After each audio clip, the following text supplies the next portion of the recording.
So what's the simplest way to immediately transform the direction of your life? I'm going to tell you in this episode of the Hello Mornings podcast. Hey, my name is Kat Lee, and you're listening to the Hello Mornings podcast, where our goal is to help you begin and build a life-changing morning routine. Now, each episode of this show is dedicated to one of the three areas of a great morning routine, and those are God time, plan time, and move time. Now, if you're not familiar with Hello Mornings, I would love for you to head over to hellomornings.org and download our 3-minute morning routine. It's going to give you everything you need to get started with a powerful morning routine in just 3 minutes. Crazy, but true. Now, today we're talking about growth mindset. And you might be thinking, what in the world is that? And what does that have to do with my morning routine or my walk with God? Everything. It has everything to do with it. If you were one of my kids, there would be a quote that you would know by heart. And that is, whether you think you can or you think you can't, you're right. That's courtesy of Henry Ford. And the idea is, if you believe you can do it, there is the possibility that you can do it. If you don't believe that you can do it, there's not really a possibility that you're going to do it because you're not even going to try. So the mindset that we have, the perspective that we have, can make or break our growth.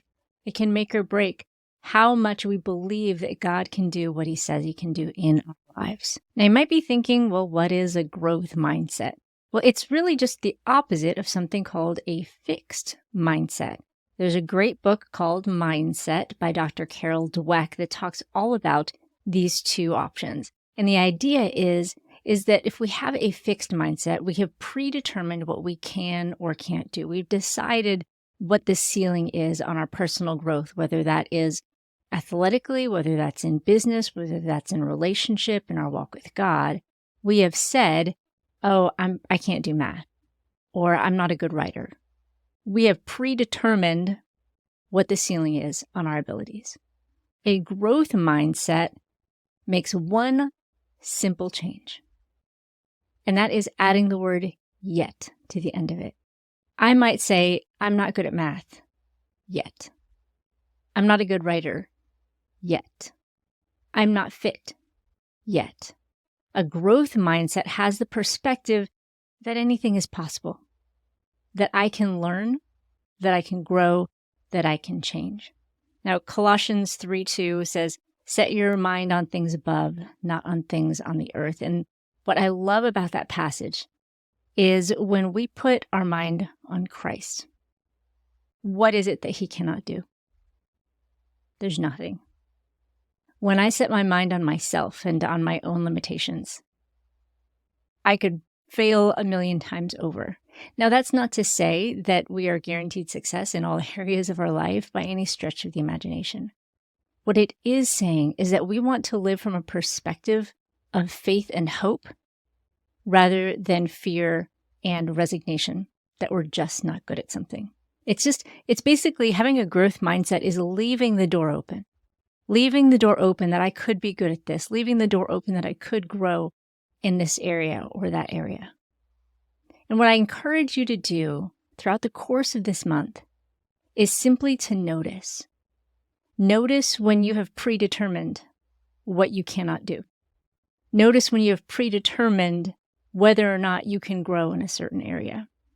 Oh, I'm just a messy person. Oh, I'm always late. Because the words that come out of our mouth often determine the direction of our actions. The thoughts we think impact the feelings that we have, which impact the choices and actions that we take. So notice if you are having a fixed mindset about something or whether you are having a growth mindset. Now, this is all, scientific. Let me give you some stories, some examples of how powerful it is to just set your mind on things above and not on things on the earth. To set your mind on what is possible and not thinking about what is not possible.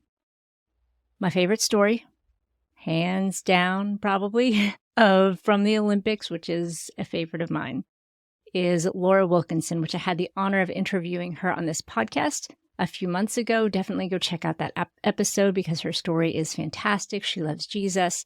She is just wonderful. And her story is remarkable. So before the Olympic trials, this is back just before 2000, she broke her foot. And she is a diver, a platform diver. You're diving from 30 feet up in the air. You can't dive on a broken foot from 30 feet up in the air. So this was just weeks before the U.S. Olympic trials. She could have taken the perspective, well, I can't dive. But instead, she said, yet. And what she and her coach did was they decided that she would mentally practice her dives. She would walk through them in her head and, if possible, in her body as well. So she would, with the cast on, she would climb up the steps to the platform 30 feet above the water. She would go through every single step of her routine, never jumping off the platform, never actually diving. But she would mentally go through it. And she did that for hours and hours a day, never getting in the water. There were swimmers that were there that were practicing that would laugh and they'd be like, what in the world is this crazy woman doing? And her diving teammates, a lot of them kids, she was in her early 20s at this point. These kids her diving teammates would cheer her on and be like, great job. I didn't even see a splash. Obviously, she never went in the water. There was no splash, but I just loved the attitude of support they had for her, the attitude of hope that she had. So the U.S. Olympic trials came around, and she made her first U.S. Olympic team. When the Olympics rolled around in 2000, she was going up against the best in the world. She still had to wear a special shoe on her foot because her foot had not fully healed. She was in last place in the finals, but she never gave up. She always went up there determined to do her best. And she ended up so unexpectedly, to everyone else but her, winning the Olympic gold medal. And it's such a powerful story because if she had had a fixed mindset, she absolutely would have said, well, I can't dive, so I can't dive, and just given up. And she would have given up an Olympic gold medal. What are you facing in your life right now that feels impossible, that feels illogical? My encouragement to you is to pray about it and say, God, what do you want me to do? Because you can do the impossible. How do you want me to leave the door open? How do you want me to add the word yet to this situation that feels hopeless? Another story that I love is Sifan Hassan, also an Olympian. She ran the 10,000 meters, and in one of the pre-heats at the Olympics, it was the last lap of the 10,000 meters. It was a tight race. Somebody in front of her tripped, which also tripped her. So she fell to the ground, was in last place as the bell was ringing for the last lap. And this is the Olympics. This is the best in the world. In that moment, she could have said, well, I fell. I'm at the very back with the last lap of the 10,000 meter run. There's no way I can win this.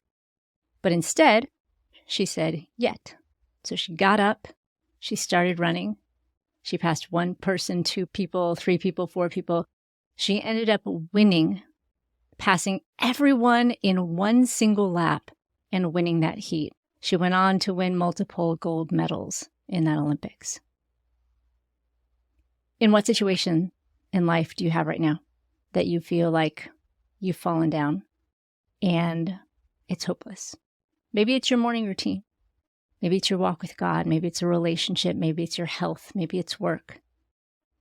My encouragement again to you is to join hands with God and say, God, what do you want in this situation? How can I leave the door open? How can I add the word yet and leave room for hope in my life? You might think, well, those are all great Olympians. Those are great people who have succeeded. I also love the story of Derek Redmond. I promise I'm done with Olympic examples in just a second, but I think this is an important one to add. He was a runner for Great Britain, and he was supposed to win a medal for Great Britain in the 400 meters, and he ended up tearing his hamstring in one of the heats before the finals. Obviously, in the 400 meter, there's no recovering from falling completely on the ground with a torn hamstring. So in that moment, He could have said, well, I'm done. There's no hope of me winning. I'm just going to stop.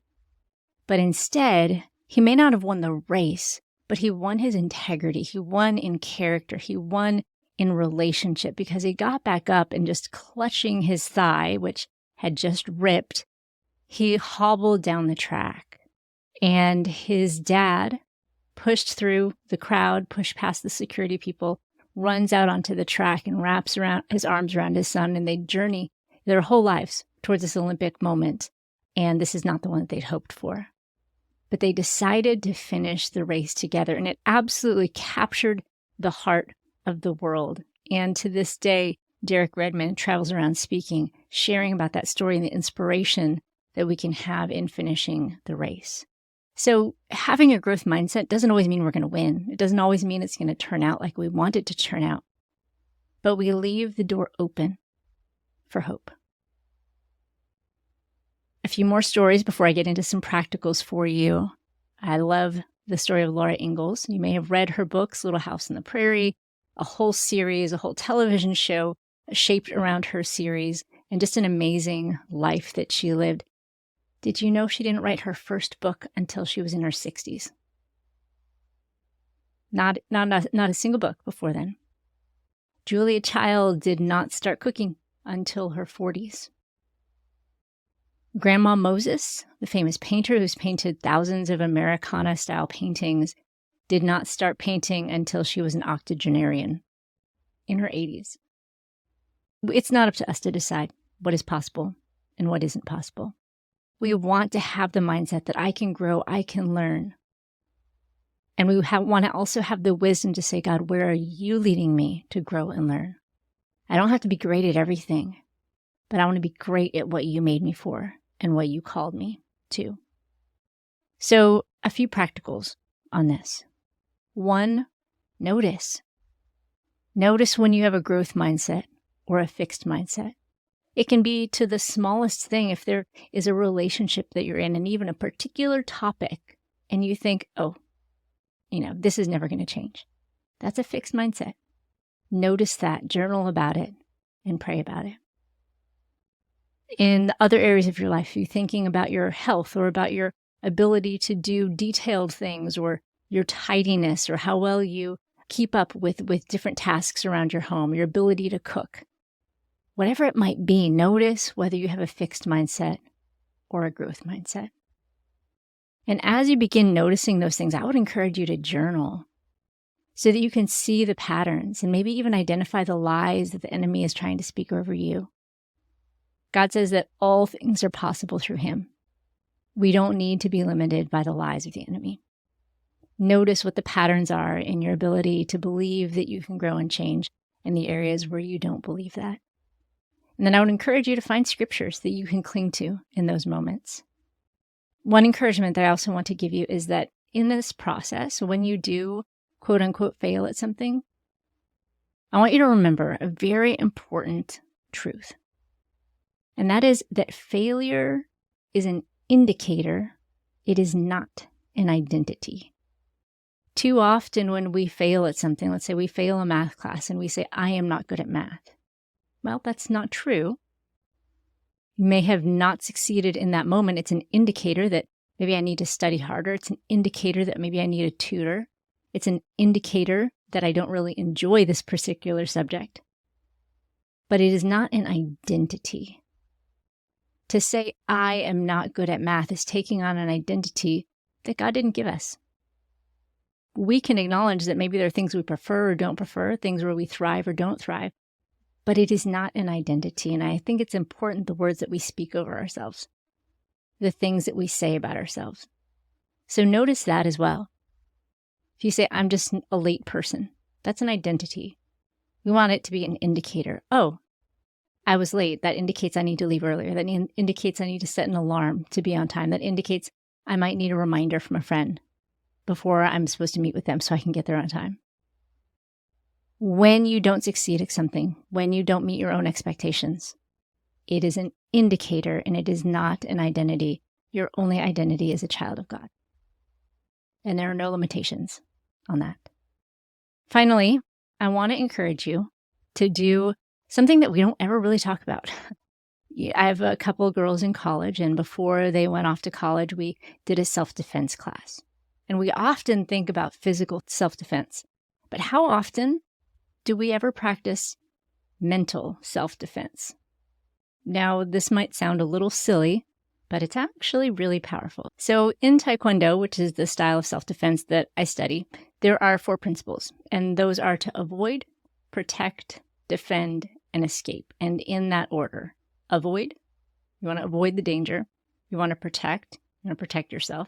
You want to defend, you want to kind of hopefully get rid of the attacker, whatever the situation is. And you want to escape, you want to get out of there. That makes sense physically. Obviously, that's what we all want to do. But how often do we apply those principles to our mental well-being? When we have a fixed mindset and we start thinking these negative thoughts about ourselves, we need to apply these 4 principles. I don't know about you, but I can get on Instagram and immediately feel attacked emotionally, mentally, start thinking I have a fixed mindset of, I'm terrible at decorating my house. I'm a bad home decorator, or I am bad at fashion, or I'm bad at whatever it might be. When you open up Instagram, and obviously Instagram is just an example, you could apply this a billion different ways, but I know a lot of us deal with comparison. Then putting an identity on ourselves, saying that we are, not good at this or not good at that. So one thing that you can do to avoid comparison on Instagram would be to just stop following the people that make you feel bad. That doesn't mean they're bad people. That doesn't mean there's anything wrong with them. But it does mean that I have some sort of personal reaction to what they post that's not healthy for me. So I just maybe need to avoid following them. I can keep up with them in life. I can love them, but following them is not a blessing. So we can avoid by not following. We can protect. We can protect our mental well-being and our opinions of ourselves and our hope that we have by following people that inspire us, that encourage us, that challenge us in the best ways possible, and choosing who we're going to fill our feed with. Then we can defend ourselves. When we do have that post come up that triggers that comparison in us, we can have a verse that we cling to. Maybe it's Jeremiah 29:11, for I know the plans that I have for you. We can know that God has plans for us that are different from that person, and we don't need to feel comparison to them. We can cling to what God has made us for. So we can avoid, not follow people that we don't need to follow. We can protect. We can choose what to fill our feed with. We can defend. We can have scriptures at the ready to fight off the lies that the enemy wants to speak over us. And then finally, we can escape. Maybe we just need to take a break from Instagram. We just need to step back and say, this is not a blessing to me right now. So what situations in your life do you have where you need to practice mental self-defense, where you feel like you have a fixed mindset and it's not allowing you to grow or thrive? Try practicing mental self-defense. Avoid, protect, defend, and escape. Now, this might also apply, let me just give you one other example, to, failure. If you're trying to do something new, let's say you're trying to build a morning routine, and you might think, I just can't. I'm just not a morning person. Now, let me clarify here. Morning routine doesn't need to be 100 hours. It can be just 3 minutes. It doesn't matter if you're a morning person or not. So we can avoid that fixed mindset by just thinking forward. When we fail at something, when we feel like we're not doing well at something, we often look back to prove to ourselves that we can't do it. Well, I've never been good at this. So what we need to do to avoid this feeling of failure is to think forward. We're thinking about what we're going to do next to reach this goal instead of thinking backwards towards why we've not done it. And if we're thinking forwards, we're taking action, we're doing the thing. So we can avoid the feeling of failure by just thinking forward, because we can't fail in the future. Failure is only something that has happened in the past. And remember, failure is just an indicator that something needs to be tweaked. It's not an identity of who you are. The way that we can protect when we've failed something, quote unquote, failed something that we're trying to do, is that we can notice and not judge. So if I'm not thriving at building a morning routine, I can notice, oh, I slept through my alarm. That's interesting. Instead of saying, oh, I slept through my alarm, I'm a terrible person. Remember, it's an indicator, not an identity. So we want to just notice, oh, I notice I opened Instagram before reading my Bible this morning. That's interesting. I wonder why I did that. We're noticing instead of judging. We're saying, oh, that's interesting, instead of, oh, I'm terrible. Because who wants to keep going at something that makes them feel terrible? But we do want to keep going when something makes us curious. And if we're curious and we notice, well, that didn't work, I wonder why. We'll keep going. And again, defend. There's no better defense than Scripture. Have a Scripture at the ready that you can use to fight the lies of the enemy. And then escape. This is my favorite, mental self-defense when it comes to beginning to think fixed mindset thoughts about myself, or feeling failure, or feeling like I'm comparing myself. And that is to pray specifically for somebody who needs Jesus. I get my mind off of myself. I am praying for salvation for someone who needs the hope of Jesus. And if I do that every time the enemy tries to attack me with lies about how I'm not good enough, I don't know that he's going to want to keep going. So my encouragement to you is to have a growth mindset, to practice mental self-defense, avoid, protect, defend, and escape. And to remember that when things don't go well, it's just an indicator that something needs to be tweaked. It is not your identity, because your identity is in Christ and in Christ alone. All month long, we're going to be talking about this growth mindset, how we can learn, how we can grow, and how we can have a right perspective and leave the door open for hope. I hope you'll join us. You can follow along on Instagram. If you are a member of the Hello Mornings Academy, you can dive into our daily podcast where I give one tip every single day. If you're a member of the Hello Mornings Academy, we also have a daily journal that you can fill out and track along with us. But I've also given you a ton of content in here that you can take action on today. And I'd love to hear what's the one takeaway that you want to take action on. I'd love for you to let us know. You can let us know on Instagram. You can let us know in the comments on YouTube. But I'd love to hear how you're going to take action from this information. And if you need more information about building a great morning routine, head over to hellomornings.org and download our 3-minute morning kit. Now, my name is Kat Lee, and I'm so grateful that you gave of your time today to join me. And I hope this has inspired you. I hope it's encouraged you to believe that God has so much for you. And there is so much hope for your life and for the plans that He has for you. And I hope we've inspired you to wake up for your life and not just to your life. I'll see you on the next episode of the Hello Morning Show. It's early in the morning, the house is quiet, but I've set aside this time for you. I bow before the throne of a noble king, and in this place my heart begins to sing. It's gonna be a God day filled with His grace and sweet new mercies. May my thoughts obey Jesus to walk in His way by His Spirit with each breath that I take. It's feeling like a God day. This song is called God Day by Jen Stanbro. You can get your copy at iTunes, Amazon, or jenstanbro.com.